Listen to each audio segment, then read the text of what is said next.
I would like to introduce our next speaker, unless I'm supposed to vamp, in which case somebody tell me to keep talking. Otherwise, I'm going to go ahead and assume that he is queued up and ready to speak. So the next speaker is Sandor Ironrope, and he serves as president of the NAC of South Dakota and former chair of NAC of North America. And he is also the executive director of TTO, which is a nonprofit committed to peyote conservation and the preservation of Lakota culture and health. He is a member of the board of directors of the Indigenous Peyote Conservation Initiative, and he is here today to speak with us about sacred peyote conservation. This is Sandor Ironrope. Welcome to the conference.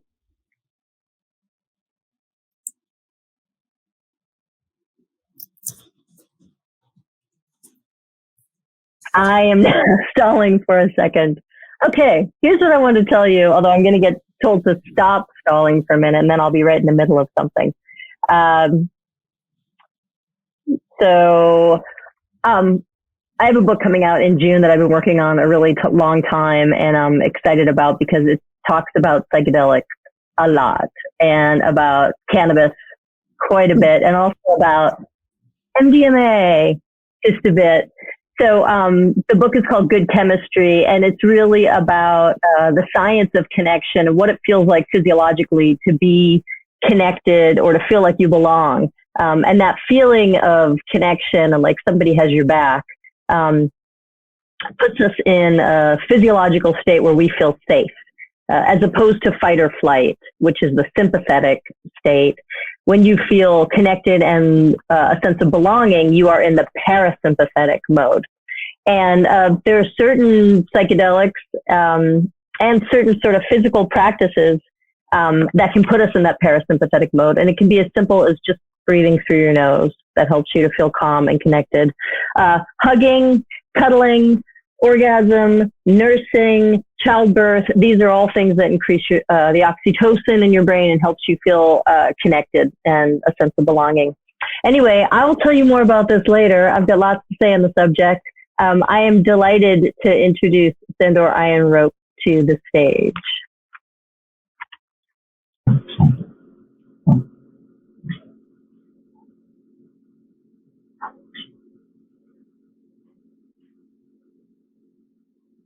Hello?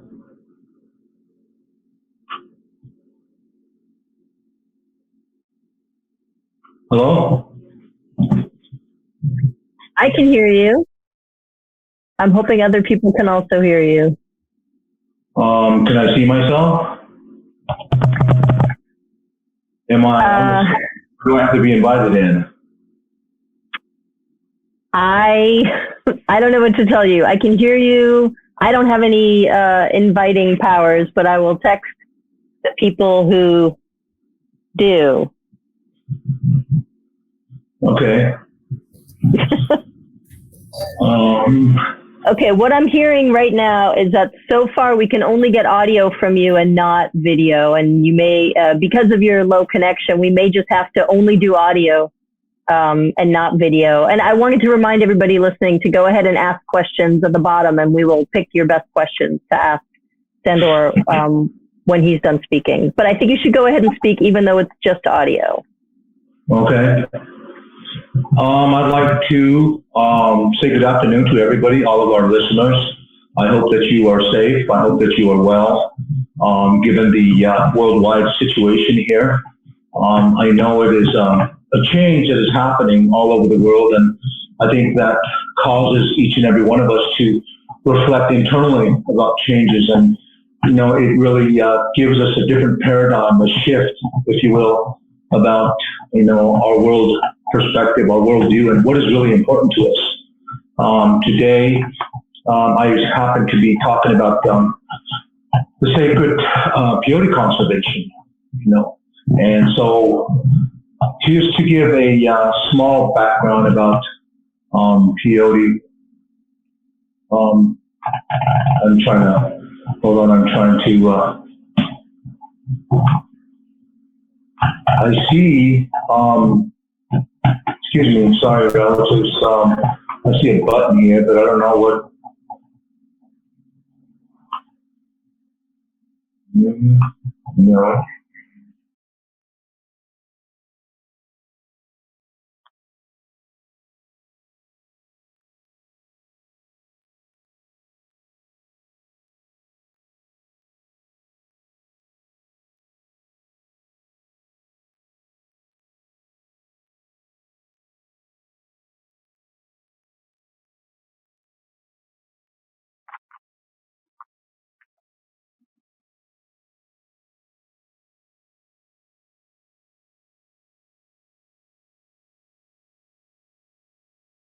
People seem okay with audio only, period. But right now, I think we've got nothing, period.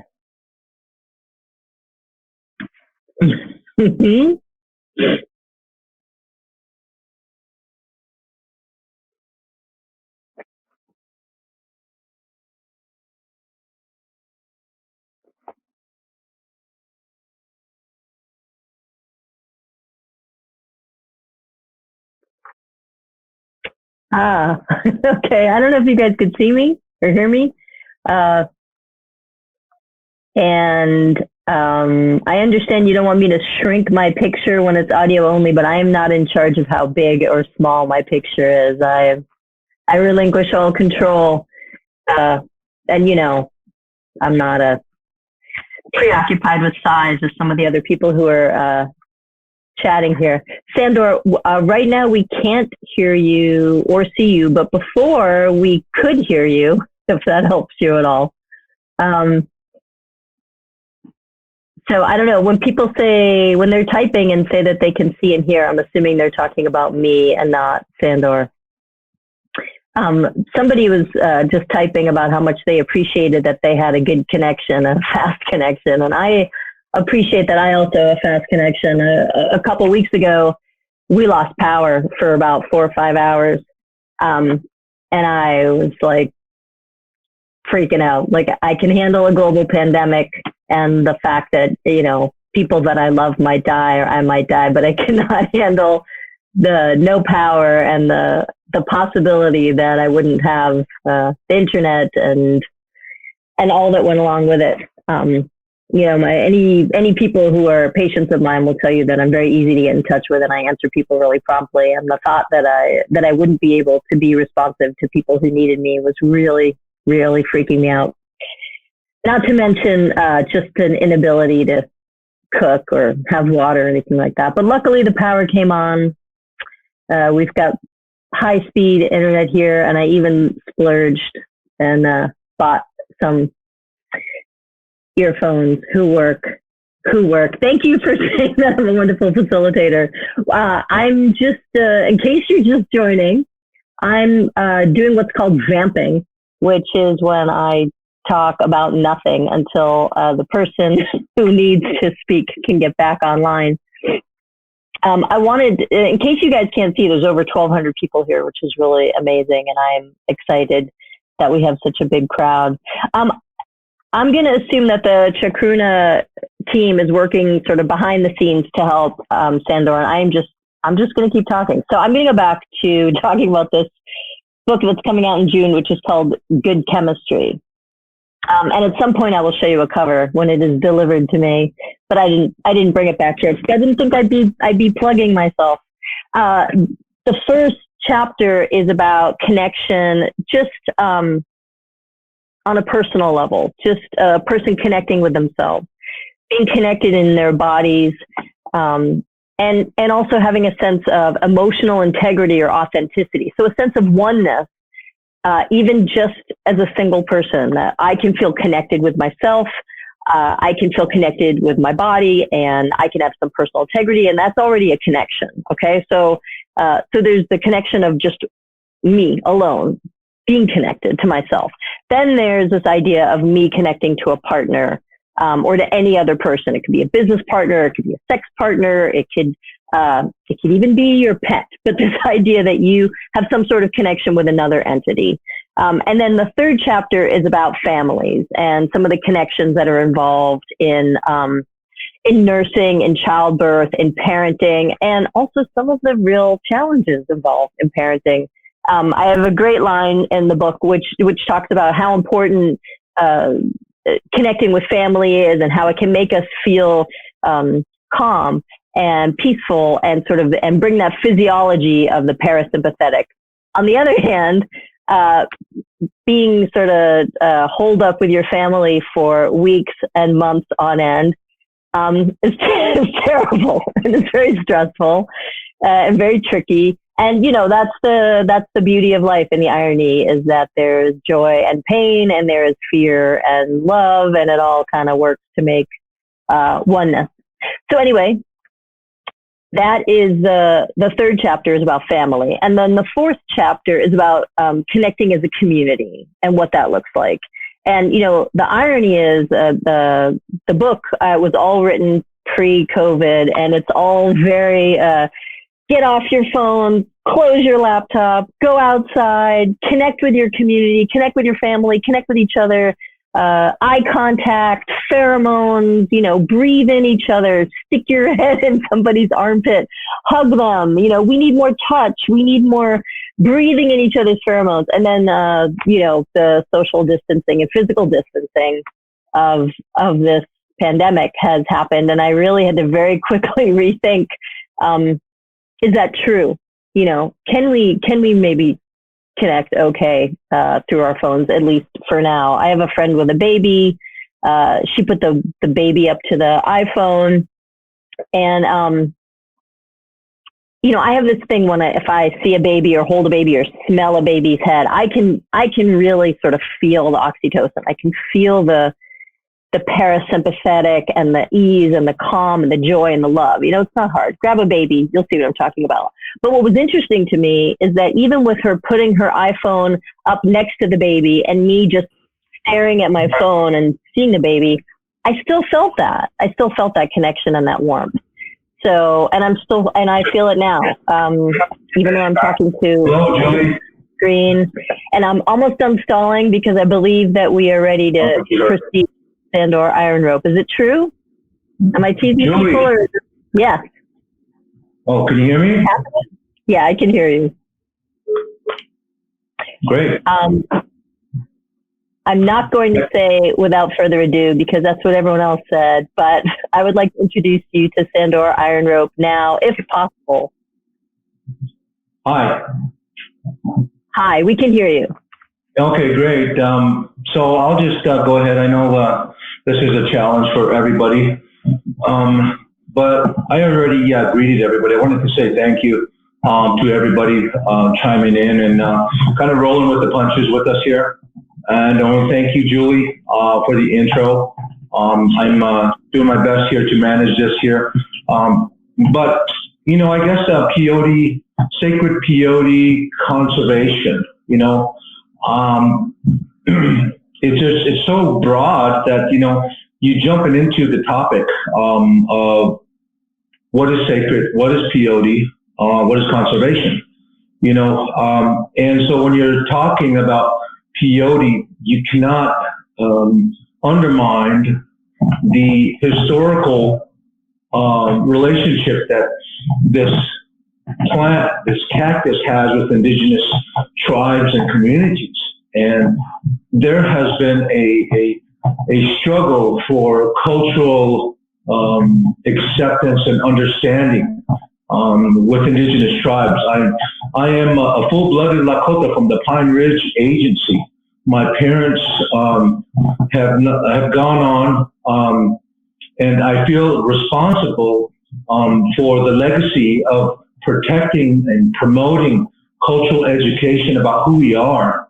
And, I spoke in Austin last fall, and, the word was, how did you get into policy? And so, my response was, I was born into policy. Indigenous people in the Americas were not recognized. And if you know Indian policy a little bit, look at the state that you reside in. When did it become into statehood? There's an array of historical information about tribal people and the quest for recognition, acceptance, religious freedom. And so when we're talking about peyote, there has been a struggle in the Americas in the United States, to fully accept our practices and our practices to be understood. So today we're talking about conservation. Today there's a Indigenous Peyote Conservation Initiative that started in 2017. And that has a history. When you backtrack a little bit, that has a history with the National Council of Native American Churches. What is the National Council of Native American Churches? Well, there are 4 organizations that are associated back in the early 60s, 70s, and 90s. Native American Church of Oklahoma, Native American Church of North America, Native American Church of South Dakota, Native American Church of Navajo Land, which is now Azep and Algonquin Nation. These 4 organizations collaborated on, larger issues. And at that time, there was, prohibition of peyote. Peyote grows in southern Texas. Most of us know that. Peyote was outlawed by the Texas Department of Public Safety, Texas State, in 1967. So if you backtrack a little bit, there's an array of issues around peyote. Today, indigenous tribes are able to practice freely our way of life, which is inclusive. There was numerous exemptions given to peyote for indigenous use, So today, sacredness, the indigenous perspective on elements, on sacredness. What is sacred? Well, we're all sacred. Our breath of life is sacred. We all possess the elements within our body. We come from Mother Earth. We have a little bit of fire in us. We have about 70% of water in our bodies. We have space within us. We have that, air, the breath of life in it. We have all the elements within our body. We are sacred. And so the Lakota perspective around what is sacred, everything is connected. There is a life force. A tapushkashkon is a life force, something that moves. And that life force is in all things. And all life is connected. So Lakota people believe in that. Mitakwe oyase, all things, all my relations, and all is related. So with that concept of things, we get back to the sacredness of it. Peyote, we were deprived of our way of life to practice freely. This deprivation has caused a lot of issues. And so the coalition of Native American churches, and when I say Native American churches, you also have to understand that indigenous people had to form an institution or an organization that would protect them. And in 1918, Native American Church of Oklahoma was incorporated as an organization to protect the religious freedom and rights of Peyote people.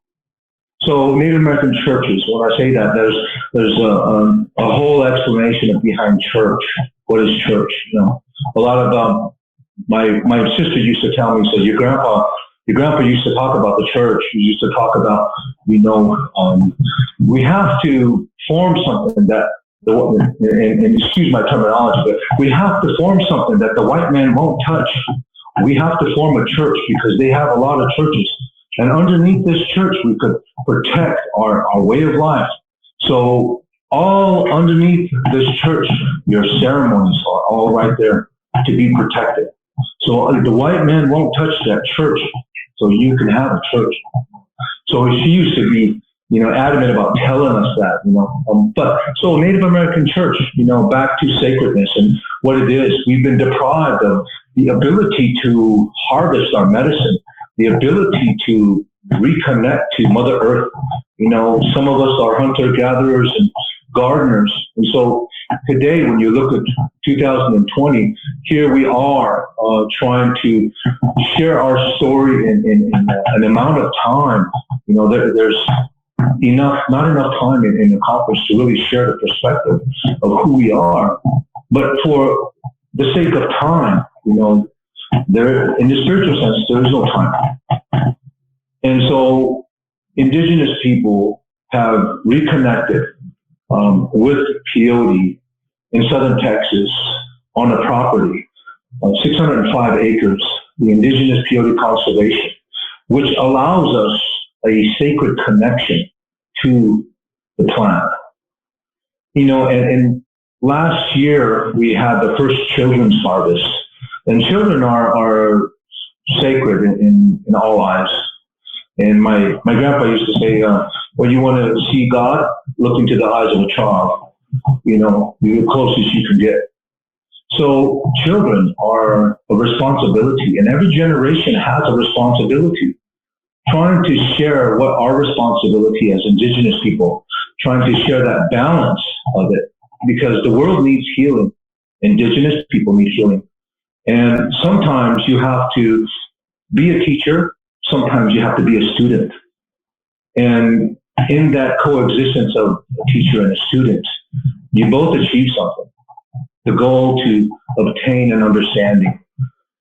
The teacher learns from the student learns from the teacher. In that sense of indigenous coexistence, of sacredness and peyote conservation, we are teaching our children what it means to harvest our medicine, what it means to give an offering to the sacredness of this garden that we call, Southern Texas, peyote gardens, So children at the forefront of this movement of what we're doing here, because every generation carries a responsibility to provide a better way of life for their community. And our community is the indigenous community, our children. Peyote sacred conservation. This is the first of its kind for indigenous people to understand a little bit about, our way of life. Can you hear me? Julie. Yeah? The smile says yes? Yeah. I Okay, can hear you. I'm just having trouble unmuting my mic. I can hear you, and I think other people can hear you also. Okay, Kristen, thank you. I'm just trying to maneuver this here a little bit and stay focused on it a little bit,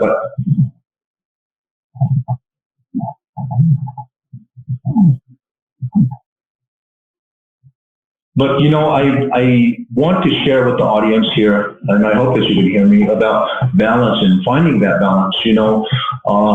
This platform is new to me, and I felt compelled to be a part of MAPS, to be a part of the summit, to share a little bit of the Northern Plains perspective on peyote.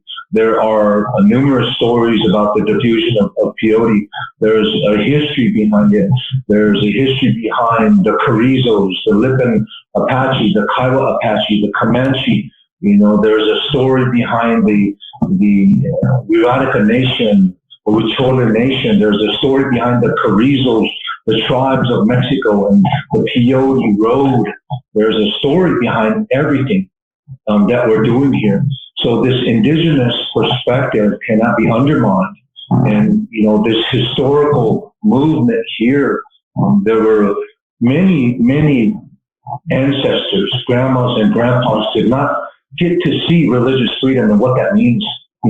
Today, we're, a lot of people in this movement is looking for healing and understanding, and also, in a sense, decriminalization, in certain aspects.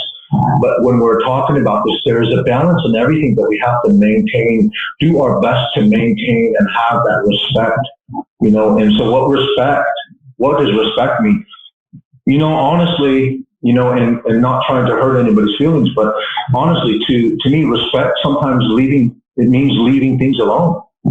When I was a small person, my dad was a Korean conflict veteran, born on April 1st, 1928, April Fool's Day. We had fun. My dad had small seed beads. He had a lot of things in his closet. He had a firearm in his closet. My dad would get up and go to work, sun up. Before the sun came up, he was gone. He'd come back sundown. And so we would mess with these beads, these small seed beads in his room. And we would put our fingers and go through beads with our fingers. And my dad would come back and he would say, hey, somebody was messing with the beads, and he didn't do anything about it. He did mention it. So we as children said, oh, he found out. So after a while, when he was gone, we would go in his room and we wouldn't put our fingers through the beads because for whatever reason, we knew that he was going to know about it. And when we looked in the closet, we didn't touch anything. We just looked in the closet. And I'm curious, and so just seeing it was good enough for us, And so to me, I learned a little bit about what respect means. Sometimes it just means leaving things alone, for that matter. But that's my small take on an experience on respect and sacred. There's so much to emphasize, and in person, you can feel the energy of people. You can feel the energy of each other. And we're trying to feel our energy through this computer screen. We're trying to stay focused and be tech savvy so that our message is heard and understood. We're trying to pay attention to these messages that come up here. But, reality here, in person in this movement here, there is children behind this sacred peyote conservation. There is children in front of this and all around it. When you look at this for indigenous communities here, we want to share our perspective, and there's many perspectives, indigenous peyote perspectives, and we want to share it in a loving way and to understand and to be one in some way, somehow, to find balance of what this is and to have support of the spiritual family here. We're all different. We're all the same. We're all different and we're all the same. And in that sense here, we all are bound by what love is. And that love to understand what sacred means. What does sacred mean? What does sacred mean? There are all these wonderful, beautiful terminologies for what is sacred and how to explain it. But it's felt within the heart, in the spirit here, to realize what we're doing as indigenous people here. IPCI exists today. IPCI is the future of peyote conservation. IPCI is a support organization to the Native American Church, is a support mechanism to the peyote communities. Today IPCI also continues a endeavor, a spiritual connection with the Rivatica Regional Council through years of prayer. And I was able to be a part of their ceremony in 2010. And part of that old place of Wirikuta, and to be able to help them get their voice out for the sacred protection of Wirikuta. And there is a sacredness to their way of life. And after many prayers with the Matakamis, various Matakamis in that, and many prayers in their way of praying and in the teepee way of praying, they came out and we agreed. It's the same. We are the same. When you come out of a ceremony and you meet another indigenous person, and communication is a barrier. They have their own tongue. Spanish is kind of like English for us here. But when you come out of the ceremony and you realize that, you're one, you're all one. And that brotherhood, that spiritual family, it means something. So today, as we continue forward with sacred peyote conservation, there is a unification with the Rivatica Regional Council on what it means to protect our sacred medicine, or gardens, if you will. Okay. Julie. Hey, Sandor, hi. I am talking to you. I have a question. I don't want to put you on the spot and ask for charts and graphs and definite numbers, but I do want a sense of, is the peyote, endangered, tell us more about the conservation and where we're at with the numbers and whether they're going down or up and how we can help.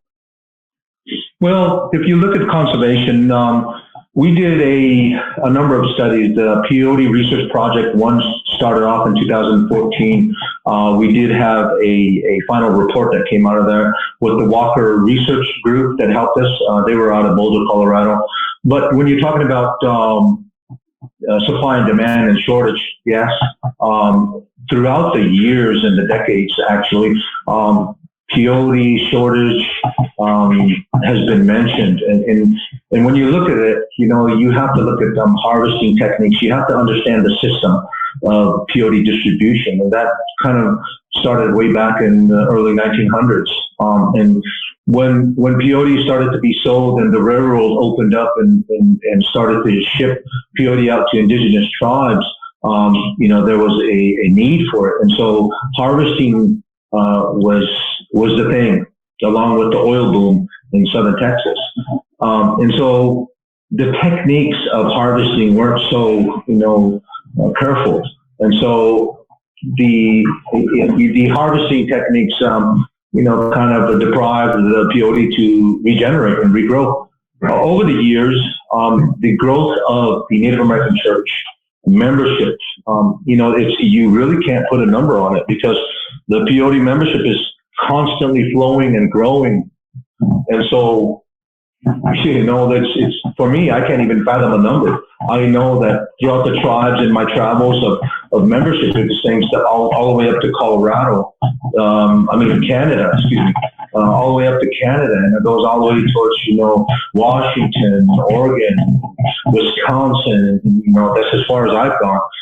But the membership is extensive. And so when you look at supply and demand issues, we have to go back to learning how plot management, how we harvest right from the crown and below where the crown and the stem are. So we're still doing, some research on how peyote is harvested and to really get a number of supply and demand issues. But when you're talking about supply, it has always been, well, there's a shortage in, peyote for the membership. And that was 1960s and 70s when that was mentioned. And it went out and then everybody was like, oh no, there's a shortage, So, it's always been stated as a shortage. Is it safe to say that it is sustainable where we are now, or that it's not sustainable? And you also mentioned this idea of like the root or the crown. So it sounds like there's a way to harvest it that will keep it more sustainable. Is that accurate? Yeah, that's accurate. We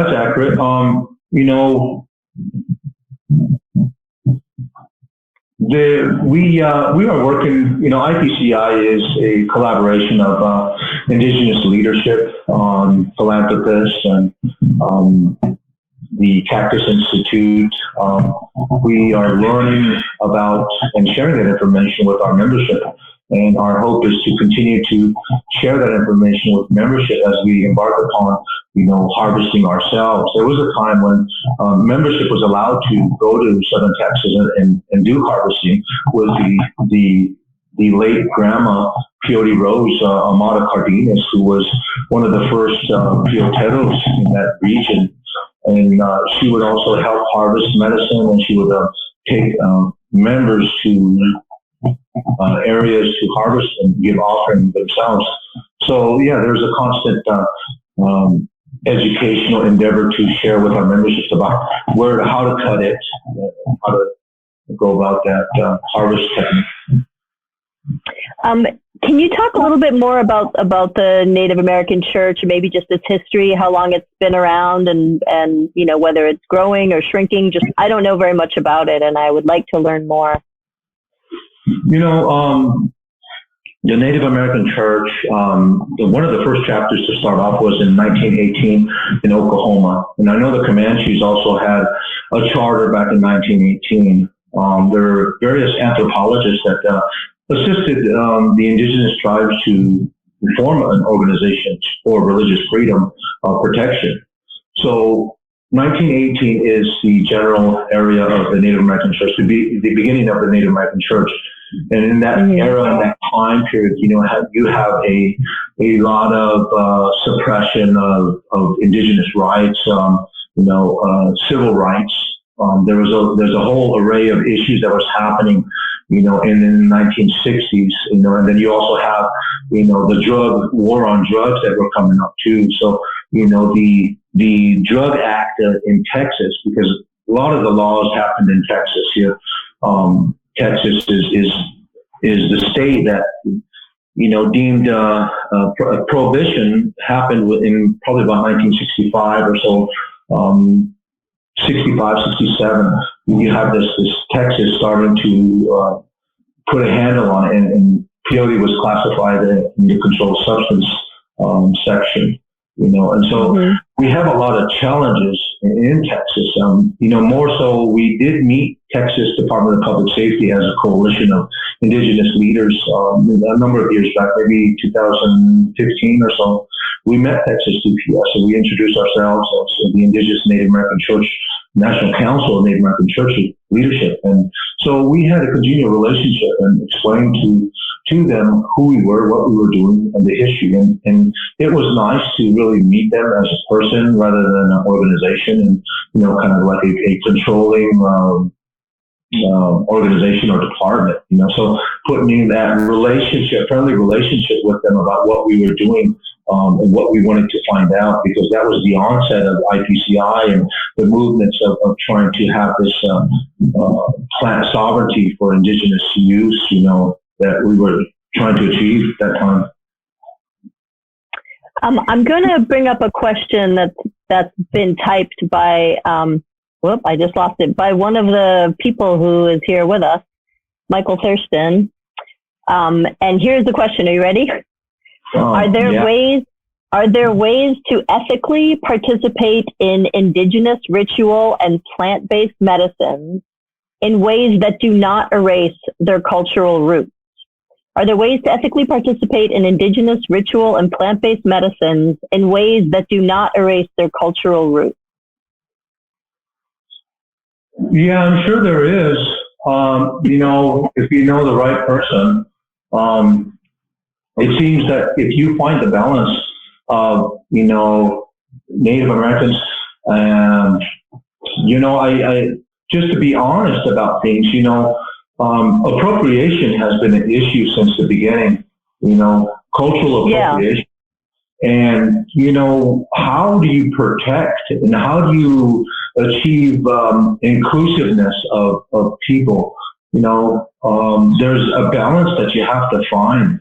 But, appropriation, indigenous communities some will say, whatever, some will say, hey, that's not right, but, if you're a responsible parent, you're going to teach your children a certain way to go about things and how to do things, being responsible of your responsibilities.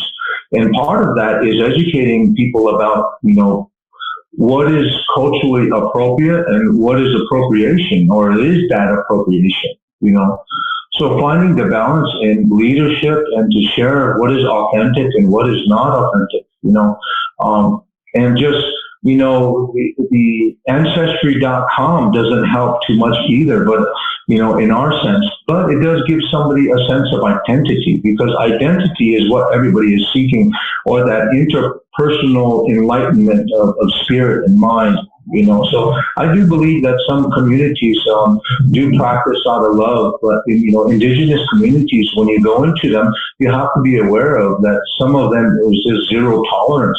So just knowing right people in the right, moment in time, if you will, about participation or inclusiveness of it.